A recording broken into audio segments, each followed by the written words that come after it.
I mean, those are some boots, aren't they? That's for you. That's for you. That's for you. No, the truth is I wear all of this on stage because I'm hoping it will distract you from the chin hairs that have grown on my face since I left my hotel room this afternoon. Okay, because people of a certain age, you know what I'm talking about. It is a ninja attack on the face. I did a sweep before I left the hotel room, okay? I swept. I have a 10 times magnifying mirror, thank you very much. That's painful. And I did a sweep where it's like Navy SEALs just popping up out of nowhere. What is going on? I don't, it's so, Andrea talked about it. When I'm talking about chin hairs, I do mean beard hairs and lip hairs, and they're just coming. I got a couple right here that are real special. A big whisker right here. There's 2 coming in right here. I've named them Thelma and Louise. I think they can get us some kicky adventures together. They come out of nowhere. But you know what? Okay, that's a real negative way to start. I try not to get bitter. In this broken world, my friends, I try to get better, okay? So I tell you what I'm gonna do. I am gonna go ahead and let those chin hairs grow. I'm gonna let them grow out. Like a bearded lady in the circus. I am. I'm just gonna... I've lost you already, Bend, Oregon. I was kind of told this was the Boulder of the PNW. What? I'm freaking you out? They're coming in so wiry right now. Some of these hairs, I've been plucking them and saving them, and then I've been crocheting them into a little holster that I can strap on to carry tweezers with me at all times, so that I can catch those chin hairs where they are most likely to appear. Rearview mirror, you understand what I'm talking about. I'm on the way over today in an Uber, and I'm like, there it is. I can see it in the Uber driver's front mirror. I can see it. I get a glimpse of that glistening whisker. Where did it come from? How do they get so long?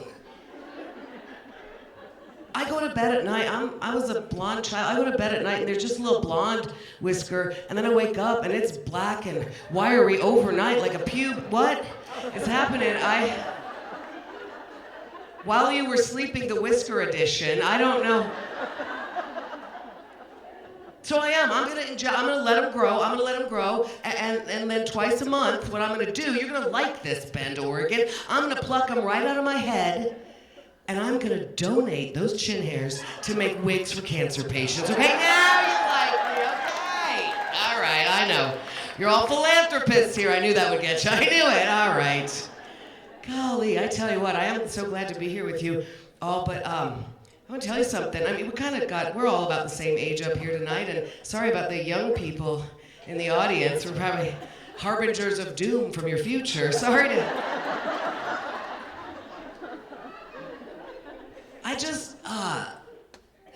life is a lot longer than I thought it was gonna be. Do you know? Darn it. When I was young, I thought, no, life is short, right? Burn bright, die quick, take the trip, eat the cake. Like Megan said, no regrets, no regrets, live. I tell you what, I do have a lot of regrets now. I'm not gonna lie, I have a lot of regrets at my age. And mostly, they're about sunscreen. Who knew? Well, we knew. They tried to tell us. And I was like, no, with this complexion, Bend, Oregon, you relate right here. With this complexion, I scoffed at sunscreen. I was like, no. Just baby oil and sun in all day long, right? Make a little tent for yourself with some aluminum foil. I look healthy with a tan. I didn't think it wowould matter back then. I didn't think sunscreen would matter because, I'm not kidding you, life is longer than I thought it would be, and I'm not kidding.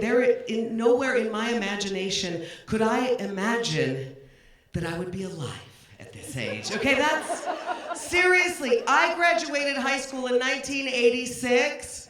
Where we are, Gen Xers, let me hear you. Okay, there you go. Oh yeah. Back then, we were promised a nuclear apocalypse.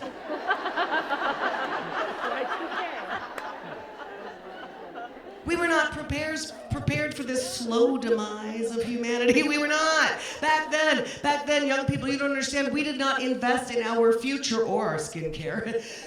We invested in cute bathrobes so that we could be ready for the television when Ed McMahon rolled up with that giant check. That was right. The sweepstakes. That was my retirement plan. I did not think I would be alive this long. I could not imagine a day in the future where, oh my God, talking about sunscreen, I could not imagine a day in my future where these two lines between my eyebrows will get so deep, they look like ski tracks through fresh powder. I know, we're in a ski town, you feel that? Pray for snow. Same in Colorado, it's been a rough year. These two lines between my eyebrows, I'm not kidding, they are so deep. They're and everything is kind of like flashy and some things, everything's changing. I realized the other day, they look like, they look like labia.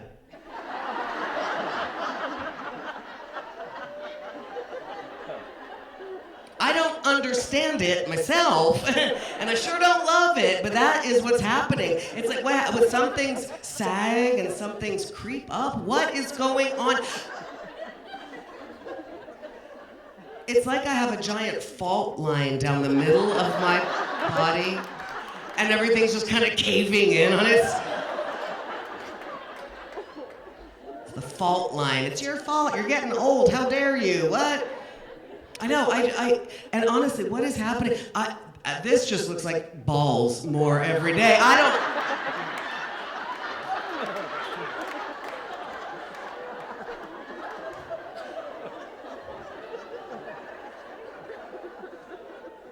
Looking in the mirror, I'm looking and I realize, oh my God, it looks like I am no longer furrowing my brow. I'm doing Kegel exercises with my face. That's what they are, Andrea. That's what they are. That's what they are. We're doing.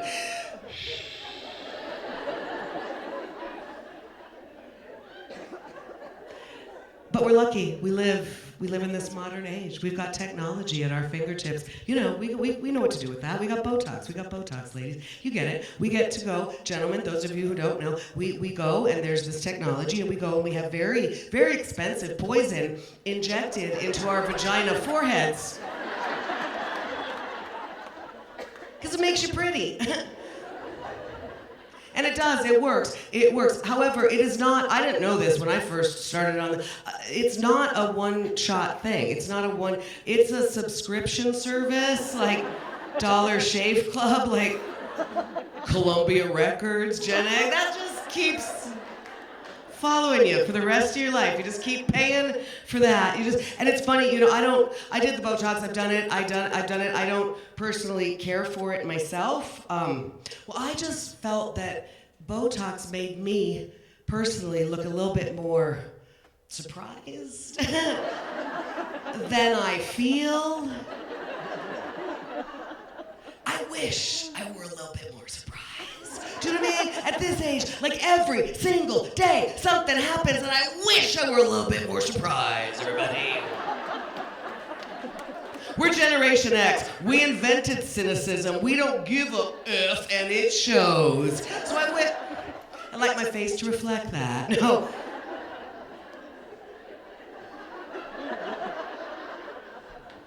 They call them in the industries, they call these two lines the 11s. That's cute, little parallel lines.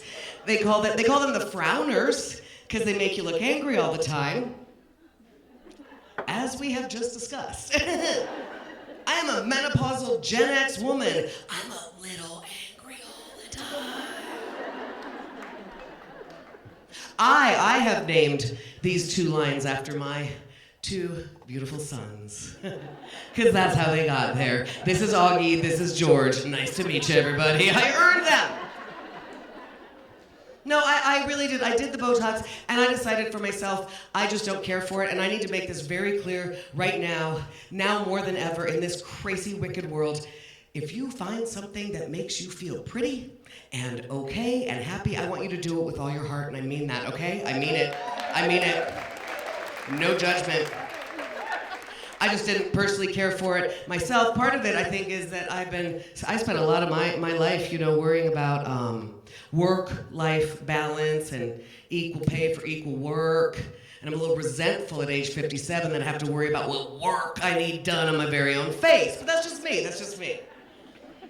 Also, I did do the Botox. I found it a little bit confusing. Well, you go to get your Botox, and it's like you're walking into a spa. It feels like a retreat. There's like murals of bamboo forests. They're feeding you cucumber water, and there's like a fountain trickling in the background. And then you walk into this other room, and there's this beautiful young woman there. I mean, like, so beautiful. And she's wearing scrubs, but she's not a doctor.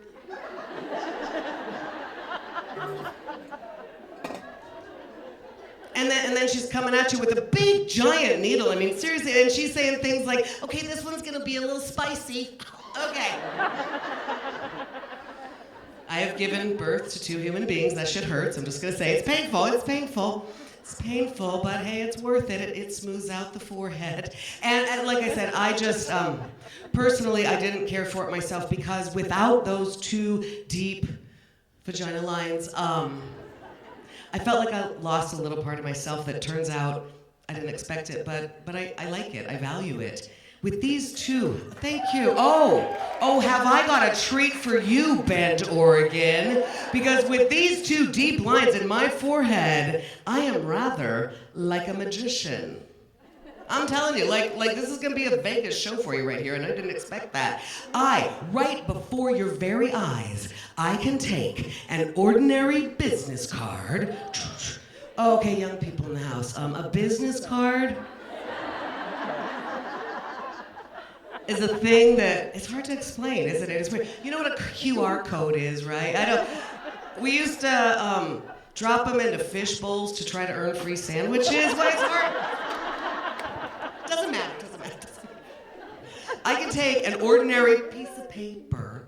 Okay, the danger factor is here, right before your eyes. There's no mirror. But all I have to do is flex these muscles in my forehead and hey, look at this. Yeah, that's right. You got it!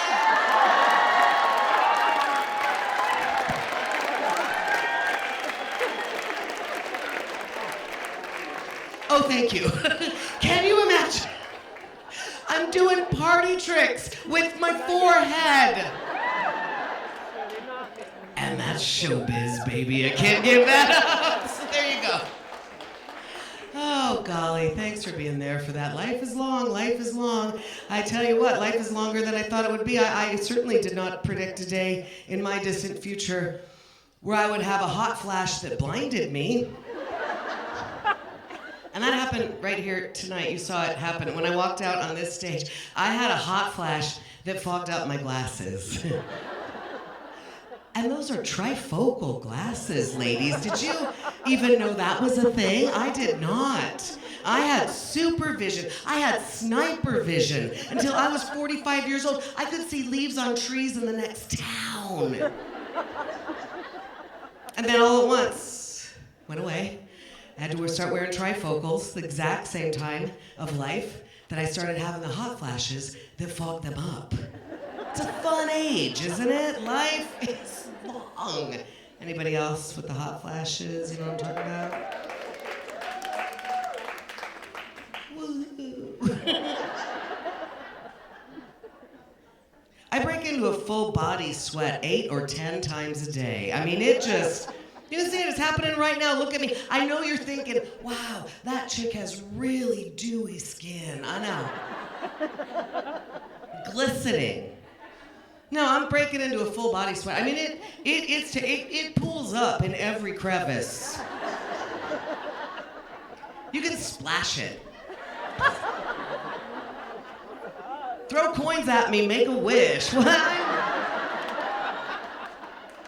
I walk around like this. I'm just always a little bit damp. A little soggy. I know, you're ahead of me. That's right, I'm gonna say it. I'm a little bit moist.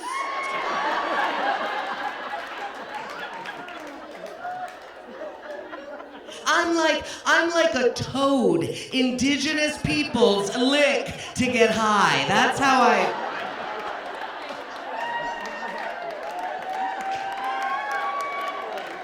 No, it's true. I don't get bitter, I get better. I want to tell you something. The old ladies here with me, they know it. You know what they don't tell you, young people? That is free lube. That's right.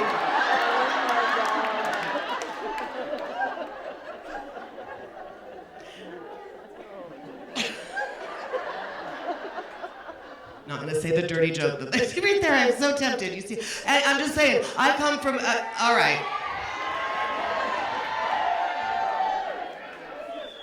I am 57 years old, but the titty fucking is fantastic. Oh!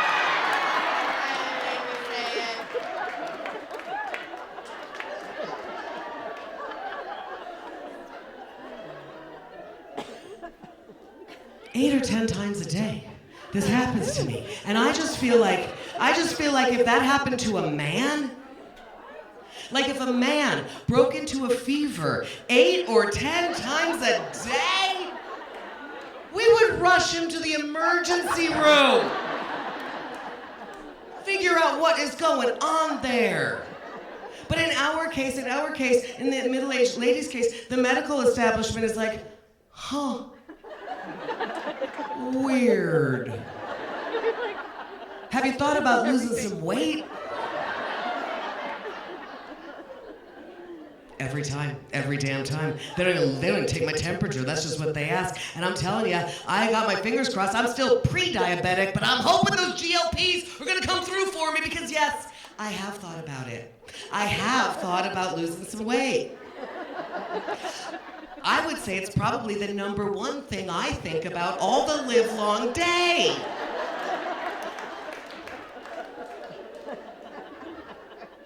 And it used to be easier. Young people, check your privilege, okay? Because it used to be easier.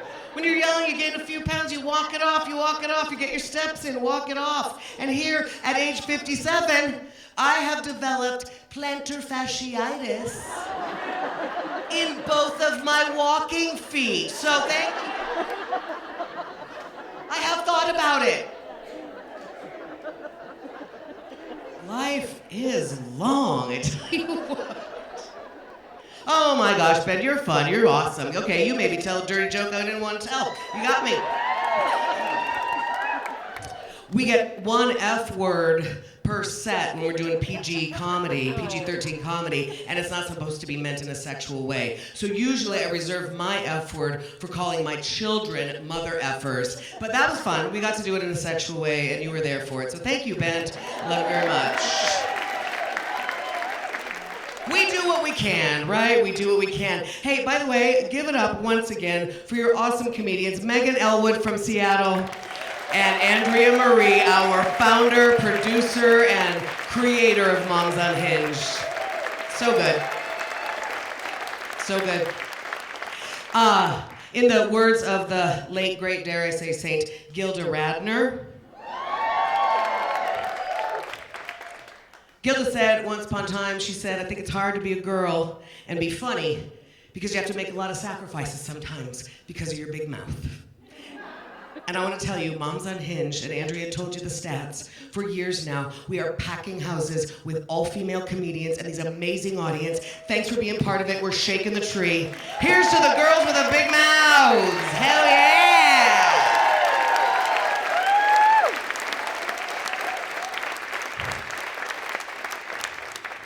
I love this Moms Unhinged show. I love all things motherhood. It's a trip, isn't it? It's longer than we thought it would be. Please make some noise for me if you are here with your mother or daughter or grandmother, stepmothers, mothers-in-law. That is such a beautiful thing.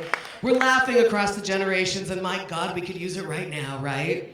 I am really happy to be with all of you because I actually just spent a little bit of time with my own mother. She is in her, she's in her 80s, and I took her for some tests, and it turns out my mother has no signs of dementia in her 80s. I know, great, right? Yeah, thank you. It's a little frustrating. To tell you the truth. No, I know about Alzheimer's, I know about dementia, what an asshole of a disease. My father had it, and one thing it does, as you know, it changes the patient's personality. And my father was a loving, patient, kind man my whole life. And in his disease, he turned impatient and kind of mean.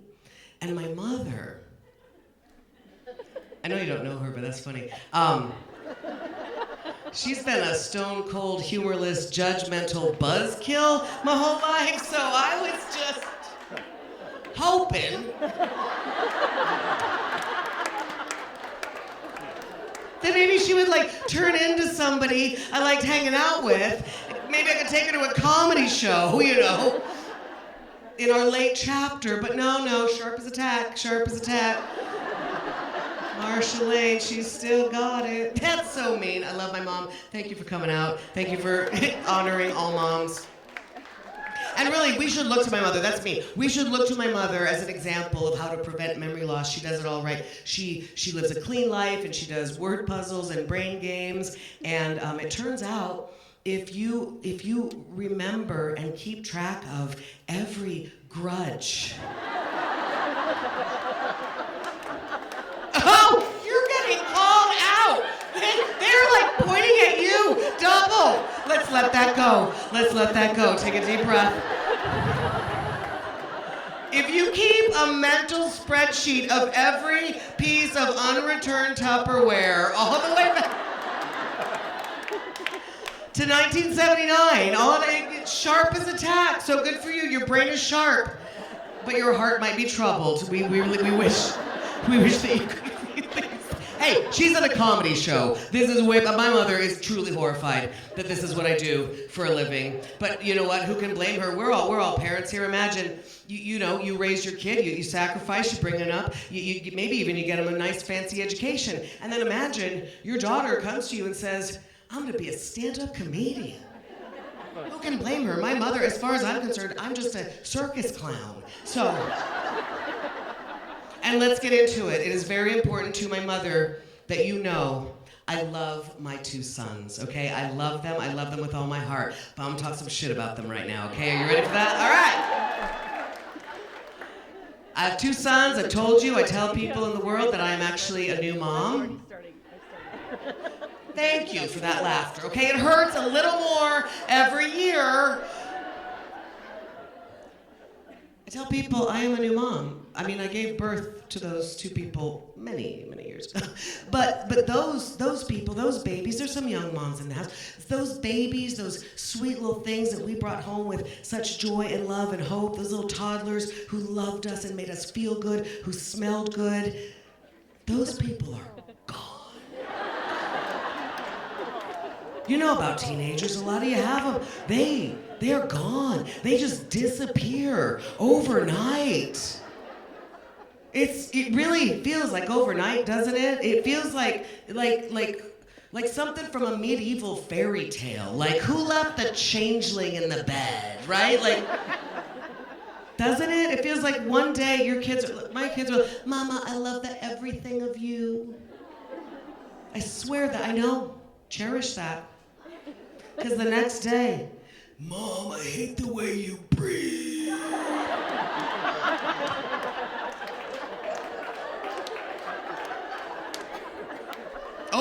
Overnight, it happens overnight. Feels like one day those little boys were like, they were all about us. Family was everything. We had a family password, family, proud to be part of the family.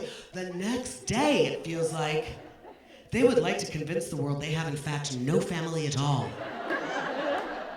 Just a couple of lone rangers raised by wolves, wandering the suburban streets, my boys. Don't come to my baseball game, Mom. And it hurts, it really does, it hurts, right? They just turn on you. They become teenagers overnight. And it's difficult. Like, we have to adjust way before we're ready because teenagers are scary. Teenagers are scary. You know them, right? They're like clown in the sewer scary.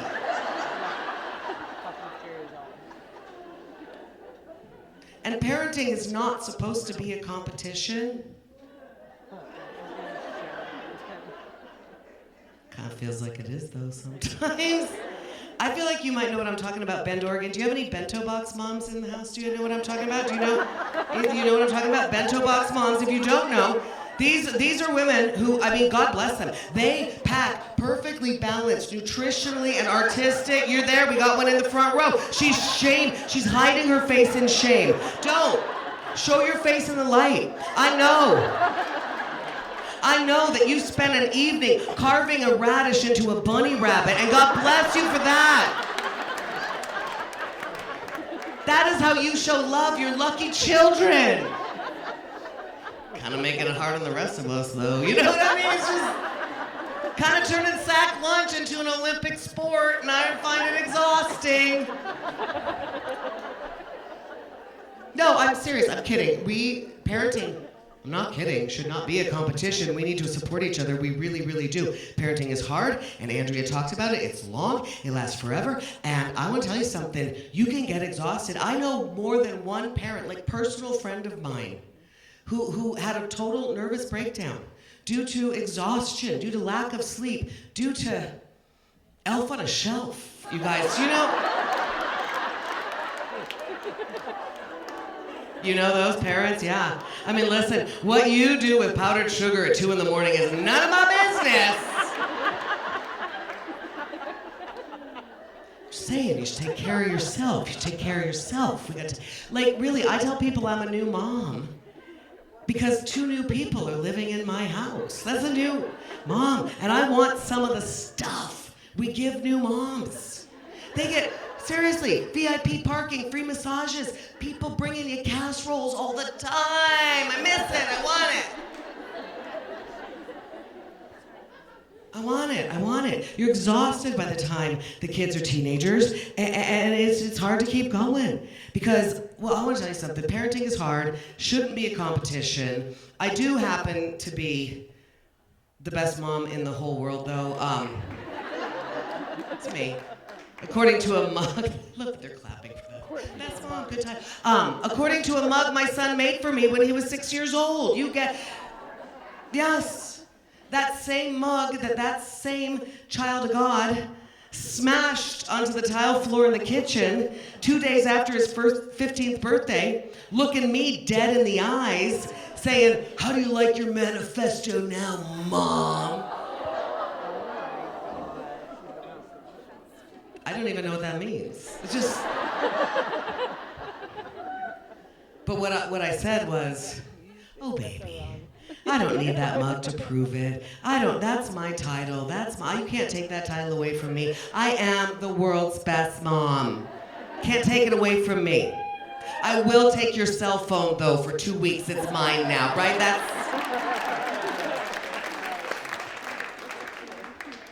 Parenting is difficult, it really is. It's a long haul. You never know when to push, when to pull, when to let them go, when to hold them tight. So here's the thing, I've told you, I had 2 sons, and I boiled it all down to one family motto. 2 boys. This works, by the way, let's not be binary, Bend, Oregon. You got girls, you got boys, I don't care. One family motto, don't be a dick. Right? I didn't invent it, but you can use it, and I have to keep it simple because I did have boys, okay? But I meant it as a mother, I'm not kidding. I was like, refrigerator magnets, don't be a dick. Hand towels in their bathroom, don't be a dick. Embroidered pillows on their beds. And they are almost grown. They are almost grown, my 2 sons, and they are turning out. It's very important to my mother that you know they are turning out. Yeah, to be a couple of dicks, I'm not gonna lie. It's still just a lot of, "Mom, why are you so lame? Mom, why don't you ever do anything interesting with your life?" I know, that's how they talk to us. That's just, they used to like me. It's funny, too, because why don't I ever do anything? Because of you, bro. You, 100%. I used to be so interesting. We were all so interesting. Before we had to pay for their orthodontia. Don't be a dick. Enjoy that pretty smile. Don't be a dick. It's so difficult. It really is. And I just, young parents, gosh, again, in the house, I know there's kind of a lot of here tonight. I am so sorry that we are ruining your expectations. But then again, Like, I think I'm doing a world service because nobody told me, right? And I mean it, young parents, bless you. And I like kind of being your elder, your auntie. Like, I get to say to you, hey, I know you feel like you are in it right now, and it is so hard, and you are so tired, but you probably have a casserole in your freezer, so I'm just saying. Check your privilege.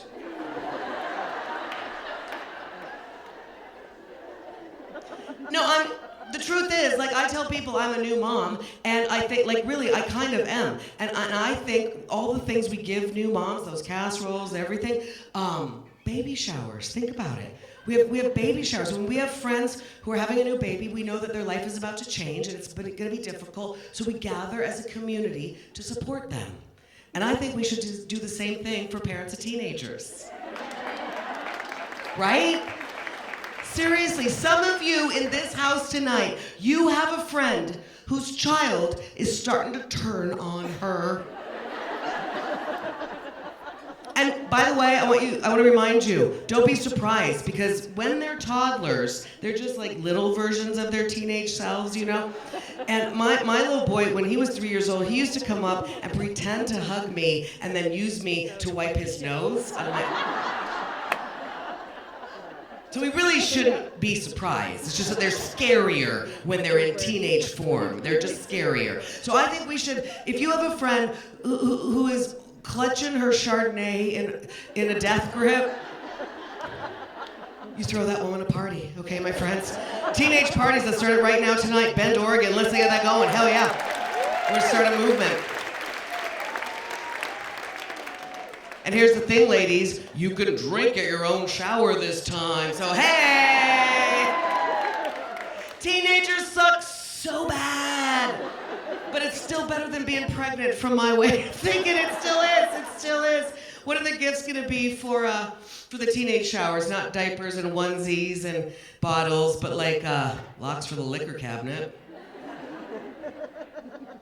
Condoms, exactly right. I believe that we should all be condom fairies when we are raising children. Just sprinkle them everywhere, all over. Condom. Exactly right, because that's the thing. Teenagers are scary because of their hormones, right? I mean, all right, you know what? Remember the baby monitors?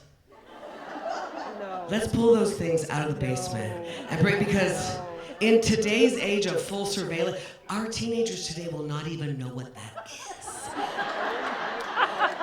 That baby monitor is just some plastic relic in the corner, and that is brilliant, because a baby monitor is way more useful for parents of teenagers than parents of a baby, right? Seriously. Remember when you got a baby, you've got the baby monitor on, you're monitoring what? That he's not, I don't want him to stop breathing in the night.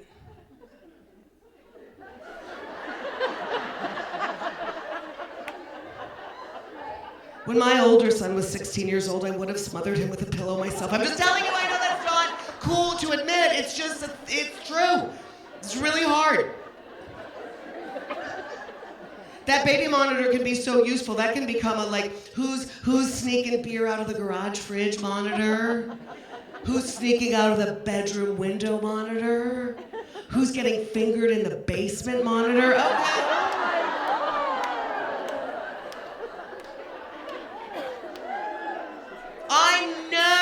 I'm telling you, they are scary. We have to stay vigilant. We have to stay frosty. They're so gross, and they're being poisoned by their own hormones. It's not their fault. But we have to stay vigilant. I'm not kidding. We all know it. That's how it goes with teenagers. And I'm sorry to be scary to the young parents again, but we get to tell you, hey, I know you think it's hard now. Just stay the course. I know you think you're losing sleep now with that baby, but just wait. Right? Just wait until that baby drives a car. Just wait until that baby has 44 missing assignments in his trigonometry class. I'm losing sleep now. And when you ask a teenager, why baby, why the 44 missing assignments? When they say, I don't know. They are not lying. They truly don't know. They're not even trying to bum us out. They don't know. They're so stupid.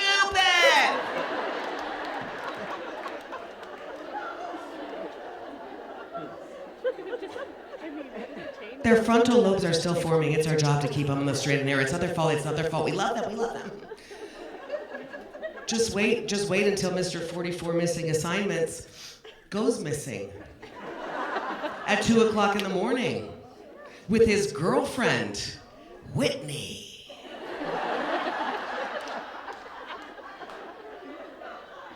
Okay, I know y'all don't know Whitney. She lives in Denver, Colorado. There is no way. Maybe you know a Whitney.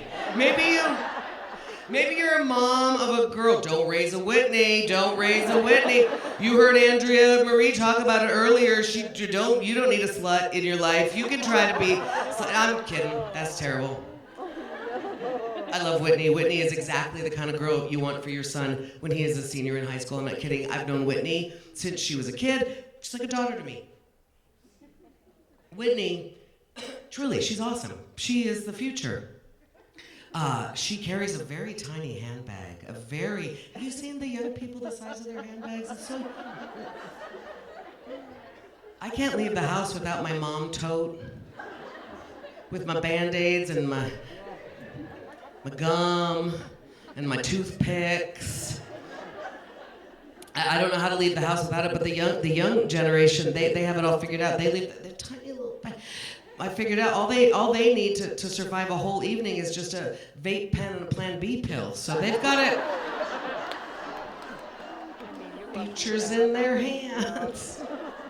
No, I'm kidding. That's not Whitney. When they were in high school. Seriously, Whitney, awesome. This chick, she is so cool. She is smart. She is strong. She is fierce. She is competitive with the boys. Whitney, back in middle school, she used to hang out a lot in our backyard in the summers, and she would challenge the boys to popsicle eating contests. Oh my God. Damn, girl. Jesus Christ, No, she was really good at it. And I would watch Whitney eating that popsicle.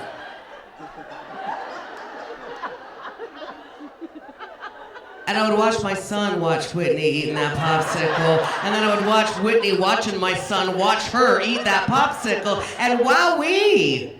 Do you know that is the very moment in my own backyard that I became an unhinged mom? Right there. Just arbitrary rules coming at you. Like, no, we are forevermore a popsicle-free household starting right now. Just very tiny vanilla ice cream cups with short spoons. That's all we're gonna be. Mom, what? Why doesn't matter? I freaked out a little bit. I really did. I kind of regret it. It was a little overreaction.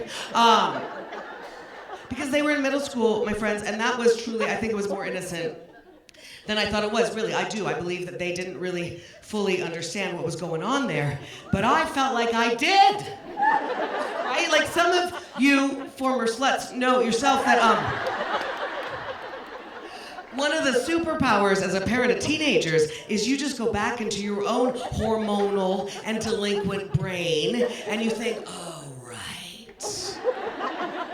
Like personally, I thought, oh my God, back in middle school, like Whitney, I was a very fierce, very competitive little girl. And at the end of the swim team season every year, there was a banquet at Chico's Pizza Parlor, of course there was, and they would hold a root beer chugging competition. And so, no way was I gonna let the boys beat me at that, right?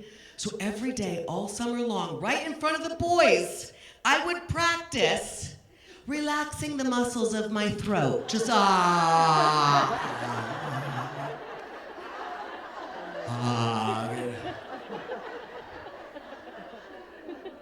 a swimsuit.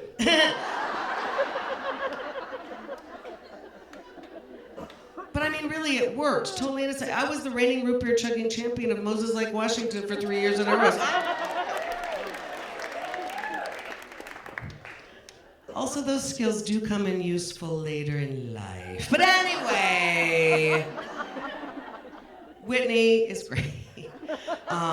Actually, we got to take Whitney out for her 18th birthday, and I got to see Whitney try lobster for the very first time. That is a moment in someone's life, you know? I got to see that. And we were standing there at a very nice restaurant, and I got to see Whitney standing there. She's looking at the lobsters in the tanks, and she says, "Those things are funny looking. They move in weird ways.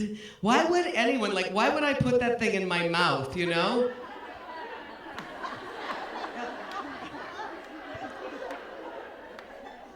And I'm liking it so far. But then Whitney said, "Wait a minute, you're telling me that you just pick one of these lobsters at random and you hope there's a lot of good meat in there?"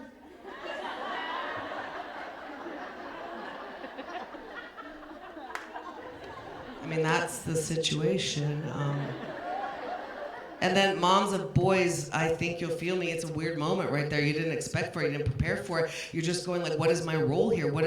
I don't think it's my job. I don't know. I know what my sons are working with, but I don't think it's probably my job to tell her that sometimes the smaller ones are the sweeter ones. I don't think that's my job.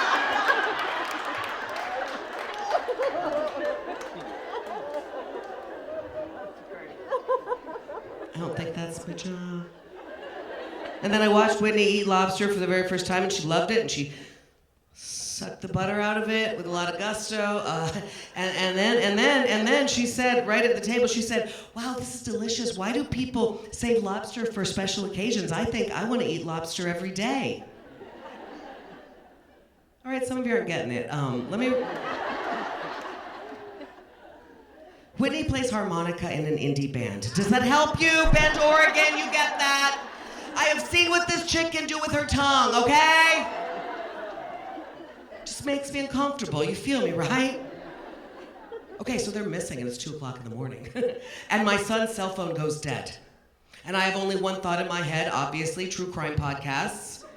My son is also dead, right? You get it. Either he is ditching all his responsibilities or he's lying in a ditch.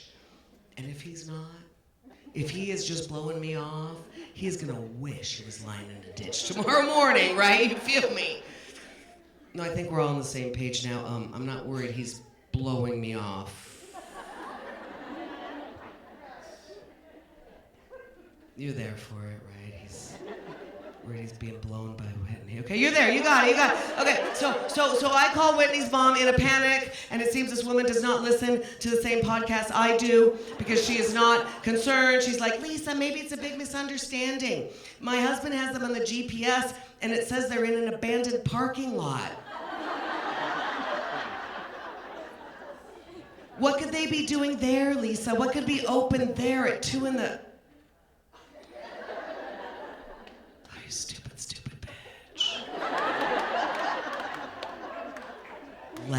Legs could be open. Wise up, Whitney's mom. Ryan, you're there for it. That's what I'm saying. You gotta stay frosty and you gotta be afraid of those teenagers. Bend, Oregon, you have been so much fun, and I'm about to end my time right now. Give it up for yourselves one more time. And I want to tell you something. Please do follow us. It means a great deal to us if you follow us. And I have, speaking of the teenage showers and the gifts that we might give, wouldn't it be cool? I think one of your previous comics said there's not something, I think Megan, there's not something in the baby book. Oh yeah, not something in the baby book for matching tattoos, Megan said.